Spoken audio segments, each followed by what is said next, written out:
Hello everybody, thank you for joining us and welcome to the Bob Simmons Show. Well, after an impressive performance 2 weekends ago against the Utah State Aggies and a bye week this past Saturday, the Cowboys jumped back into Big 12 action this weekend on the road to Austin, Texas, where they hope to lasso a Texas Longhorn. And with me, of course, each and every week, the head coach of OSU Cowboy football, Bob Simmons. And Coach, it's good to see you again. You look rested and ready to go. I guess your off week was good to you. I am good to be back. Off week was very interesting. What'd you do? Well, I had a chance to get one of my sons married away, and I went to Colorado and he got married. And during that time, football-wise, we went back to the basics, Paul. We went back to a two-a-day concept of practice with a lot of one-on-one, a lot of tackling, just the fundamentals to try to alleviate some of the problems that we've had during our ball games. And we had 3 good days of good physical practice. So this past week, there wasn't a lot of preparation for Texas, but just going back to the fundamentals, huh? Well, a little bit now. I'm not going to seriously we didn't look at Texas, but we did a lot of one-on-one drills. We also looked at Texas on film and put together somewhat of a tentative game plan. Our focus was on Texas this week, but I thought that we really had to get back to trying to make sure we being on the right place on defense, executing on offense, and as you know, fundamentals of football are very important. Well, Coach, we talked about it a little while ago, didn't play it down this weekend, but the team just keeps getting better and better as we look at our non-conference schedule that we had. Southwest Missouri State, of course, 4-1 and dominating in 1AA. Very impressive performances by Texas Tech week in and week out. Yeah. We saw that Tulsa, now 2-2, beating number 19 Iowa, then beating Oklahoma in Norman. And, of course, Utah State's victory over Utah and what Utah was able to do up against Kansas this past weekend. That's a pretty tough non-conference schedule. Well, it has. I think some of the teams that we have played, our first ball game, the Southwest Conference Missouri State, really having an excellent season at 4-1. I think they're ranked seventh in the nation in that particular division. Coach Rader has done an outstanding job with that Tulsa team coming back after our loss and beating Iowa and then going up and upsetting Oklahoma. Mm-hmm. And like you said, Utah State had a great victory over Utah, and I think it speaks well for our football team. Coach, after 2 solid performances against Tulsa and Utah State, the team, how are they physically and emotionally now after the bye week getting ready to go to Austin? I think for the most part we're very healthy. Like you said, during that week we had a physical practice, a lot of conditioning. Their mental state is good. We feel good about ourselves. I'm looking forward to going to Austin just to see how far we've come as a football team because Texas really bring a whole different type of program. Well, Texas coming up this week, but next we're going to take a look at the Utah State Aggies right after this timeout. Welcome back to the Bob Simmons Show. Coach, you know, with this new season, there's been a great deal of added spirit and atmosphere surrounding, making the football games more of a festivity or an event rather than just a ball game. And I guess it's carried over to the football team because this last weekend was as dominating an offensive performance as I've seen an Oklahoma State football team put on since probably 1988. Well, I tell you, Paul, it has been. With that new Jumbotron, I think it's really added a lot of excitement to the ball game. You know, one of the things that we wanted to do in this ball game was ball control. Utah State had an exciting offense, and we felt that we had to keep their offense off the field. And you can see we had that ball actually 44 minutes, Paul, to 16.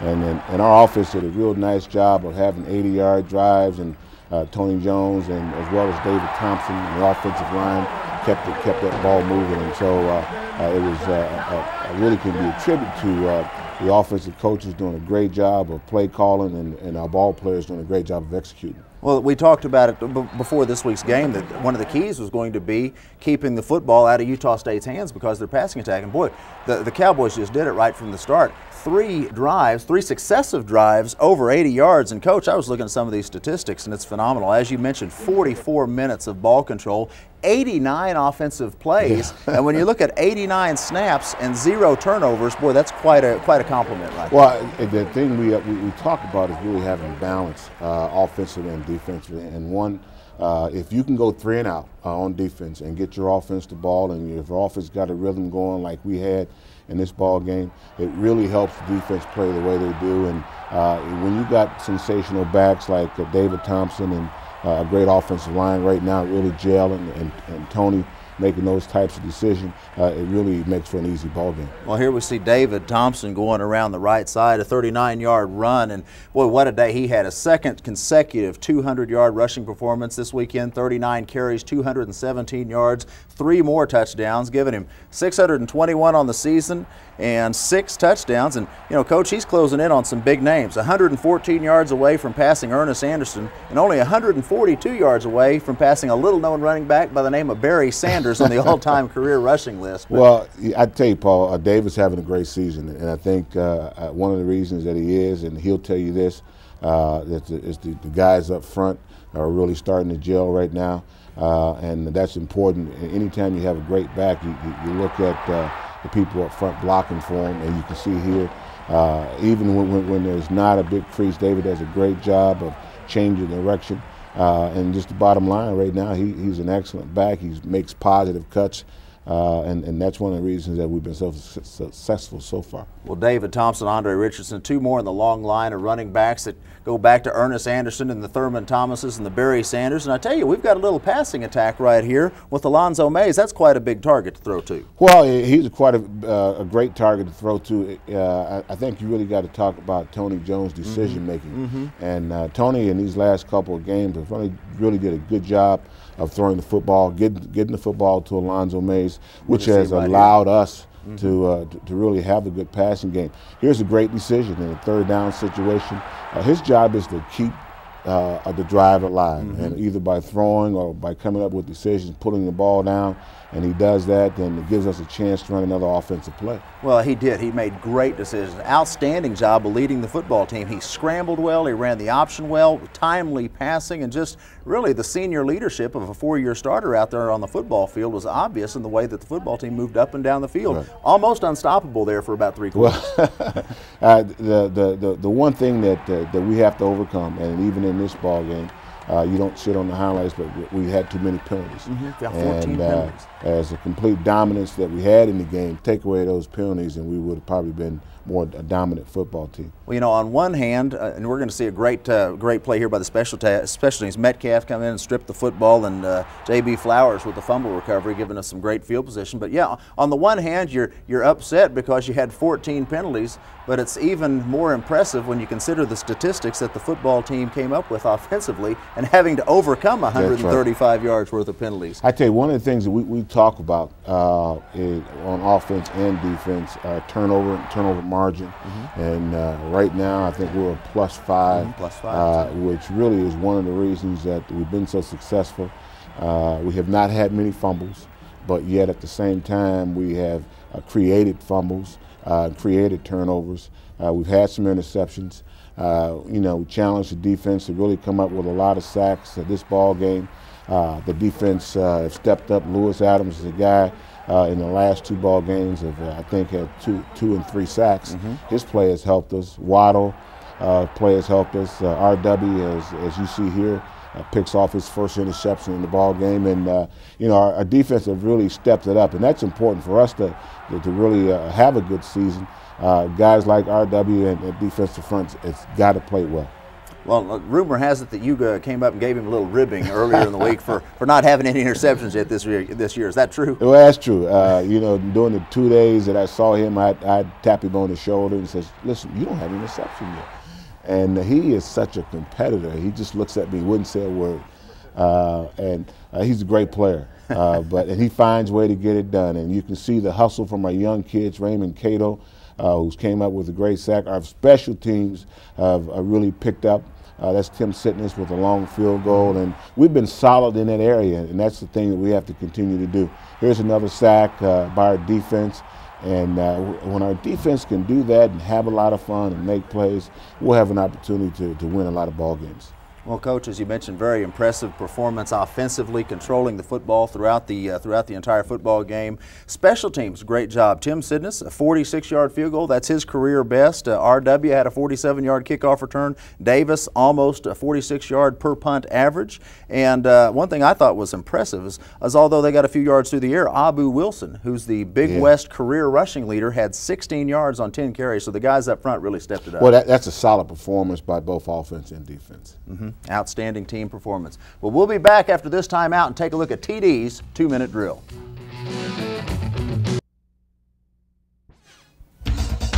TD's 2-Minute Drill, sponsored by Farm Credit, for Ag, for Life.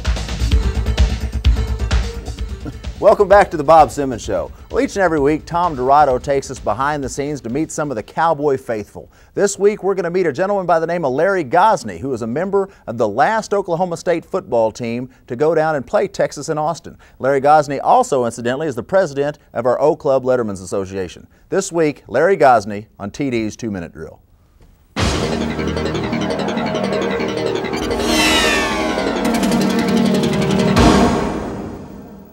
At that time, there was 51,000 people probably at that time before they enlarged the stadium. Darrell Rawls was the head coach. They were just working on their wishbone offense. We had lots of great players at that time at Oklahoma State in '68. Terry Brown that ended up playing with the Vikings, John Cobb with Pittsburgh, Jerry Shirk ended up with Cleveland Browns. He was all-world, all-pro. John Little also played with the Jets for about 6-7 years. I mean, we really had lots of talent at that time. At that moment, Oklahoma State ended up playing 10 of the top 12 schools in 1968. At that time, Phil Cutchins came from the Bear Bryant background, and most of his assistant coaches also came from that. And so when the defense was a frame of mind. It was a very hostile environment. Everybody was supposed to get to the ball. If 11 people wasn't there at the ball, then we generally run the plays several times over and over again. I was a run back as a sophomore and a junior, and I had a defense coordinator at that time named Jim Stanley. And Jim had just lost some other linebackers. Rick McCoy out of Holdenville, Oklahoma, had just did not make his grades, and so all of a sudden his defensive side he thought was very shallow. He didn't have enough people over there. So he talked to Coach Cutchins, and Coach Cutchins talked to me, and I thought it was kind of a good move for me. I thought it would help me later on in my life, maybe in the pros, something like that. But and so that's the reason that I went to defense. Oklahoma State has a lot of history that some people have forgot about. There's a lot of people have come through Oklahoma State and has been very successful. Now I generally name the people that I generally know in my era, but during the 40s and the 50s there was a lot of great athletes that come through Oklahoma State University. I think it's very exciting that they get to go to Austin. I think it's a very exciting period of time for OSU football. We're back in a great conference, Big 12. You get an opportunity, men, to go to Austin and have a good time. A lot of our players are going kind of into their home areas, back into the Texas side. So there's a lot of people that get to see them play that normally would not get to see them play. Just to take it to Texas I think it's just it's quite an honor for both schools. You know, Paul, Larry is one of the great players that come from this university. He also happens to be my State Farm Insurance agent. Well, I guess you're in good hands with Larry Gosney. Yes, I am. Well, the non-conference battles are pretty much over for the 1996 football season, and the Big 12 conference races are really starting to take shape. And let's get into and take a look at this week's matchups around the Big 12 conference. Of course, the most important game, we've got Oklahoma State traveling to Austin, Texas, Memorial Stadium for the first time since 1968. And Coach, Nebraska, Kansas State's shaping up to be a pretty good battle. That's going to be an interesting battle because Kansas State is really feel good about themselves, and Nebraska has a loss for the first time, and I think Kansas State probably believe that's going to be in Manhattan, that they're going to have an opportunity to win that ball game. So it's going to be interesting. The next game, Kansas and Oklahoma. Kansas just got defeated by Utah, and although Oklahoma has not won a game, it's at Oklahoma, and I'm pretty sure Coach Blake's going to get those guys ready to play. Well, there's an old Southern saying says a Badger's most dangerous when he's backed into a corner, and now they're 0-3. They're really searching for a victory here. That should be a good ball game. Baylor, of course, at Texas Tech. That should be a good matchup. Baylor undefeated, but Texas Tech, I tell you, they are a very potent and powerful football team. Texas Tech has been in every game that they've played, and just come up on the short end, except I wish it would have come up on the short end of our ball game. We didn't get them the script for week 2. That's right. Louisiana Tech at Texas A&M, and Texas A&M, another one of those football teams coming off a tough loss to Colorado last week. They're in desperate need of a victory. And Missouri and SMU started off so strong, but they've struggled a little bit here of late. And of course, Missouri looking for a win. Yeah, those I tell you, Coach Smith down at Missouri has done a good job. Naturally they lost last week to Iowa State, but that's an improved football team in Missouri. Well, actually, week 1 when they played Texas very tough for about 2.5 quarters, and then lost it there late. Well. In that storm they had. Yeah, that's right. Well, speaking of storms and speaking of the Texas Longhorns, we'll be back to take a look at the Longhorns as the Cowboys prepare for a trip to Austin right after this timeout. Welcome back to the Bob Simmons Show. Well, Coach, this weekend on the road again down to Austin, Texas, 75,000 plus seats and a tradition-rich program. The Longhorns are ranked as high as number 6 in the country earlier this year. I kind of figure you've had a chance to look at a little game film in the last 2 weeks. What's the scouting report on these Longhorns? I tell you what, Coach Makovic, I've gotten to know him over the last couple of months, but in watching his programs while I was at Colorado, he's done a good job. He's turned that program around the last 4 years and has done a great job of bringing in some great athletes at that program. Last year had a chance to go down to the Sugar Bowl, and it was exceptional. Their offense and defense are excellent players. They've lost their past 2 games, Paul, but they still got good athletes on that football team. I think James Brown is the quarterback, and he's up for the Davey O'Brien Award, and Richard Walton is another kid that came in and played for him, Wharton last week, and really did a good job the second half. They didn't win. But they got all kind of talent on offense. Ricky Williams, they call him Lou Earl, is an exceptional tailback along with Sean Mitchell. Both those guys, Sean Mitchell is a senior. The offensive line, I think, is solid. The young man, Mike Adams, who I think has been around for 100 years, is a great wide receiver with a lot of speed. Him and Curtis Jackson. I don't know if Curtis Jackson is going to play because he had an injury, but Mike Adams is very fast and very fluent. Then on defense, I think if you look at the defense, they have a secondary that has played together for 4 years in a row. They're all seniors. They all got great size. Trey Thomas, Chris Carter, Bryant Westbrook, and Allen. They're big defensive backs that come up and really hit you and take you down. Their defense, although have given up a lot of yardage, but they're still active people on defense. Well, very good athletes, no doubt. Makovic, a well-coached football team. Also, a stadium that seats over 75,000, and you know the fans are going to be going crazy this weekend. It's truly a must-win game for the Longhorns. Have you done anything this week to kind of prepare the team for the noise factor? Well, you always practice with crowd noise, and Texas is really adding some seats. This is the first year they're going to play on grass. They've done a good job down there, and I think they do have the Jumbotron down there, and so it's their homecoming. They heard we had it. They had to get with it. It's their homecoming, and it's a 6 o'clock ball game, and after you sit around all day down there, you know those students are going to be fired up and ready to have a lot of fun. And the first of 2 nationally televised games for our football team with the Texas and Colorado games. That's got to help recruiting. Well, I think so. I think it's we got to go down there and again expect to win. Know that we have to play well, and then I think our following game with Colorado coming up is also going to be a late televised game. Coach, Texas had 16 returning starters off of last team's football team that won 10 games and was ranked very high in the top 20. They started off this year impressive wins over Missouri, 40-10, New Mexico State, 41-7. Then it seemed like in the fourth quarter against Notre Dame and the complete ball game against Virginia, it's been 2 different football teams. James Brown had 3 interceptions and a fumble against Virginia. He had an interception there late against Notre Dame. What have you seen psychologically, perhaps, from the Well, I tell you, I think that that first game with Notre Dame could have gone either way. I thought that was one of the best college football games played that day. I thought Texas played well. I thought Notre Dame played well, and it really came down to the kicking game. And unfortunately for Texas, they had a short kick. Notre Dame took advantage of that, kicked the field goal, and won the ball game. Against Virginia, it was in the rain. It was their homecoming. Virginia had just lost to them last year and was really pointing to Texas and really played an outstanding ball game. Naturally, some of their players didn't play as well as Coach would have expected them to play, but this is still a solid football team. And Coach Makovic's been around. He's coaching the pros, and I'm pretty sure he's going to have his team ready to play. Well, Coach, we're looking forward to it. 6 p.m. The Cowboys travel to Austin, Texas in hopes of lassoing a Longhorn. Folks, we thank you for joining us, and we look forward to seeing you next week on The Bob Simmons Show.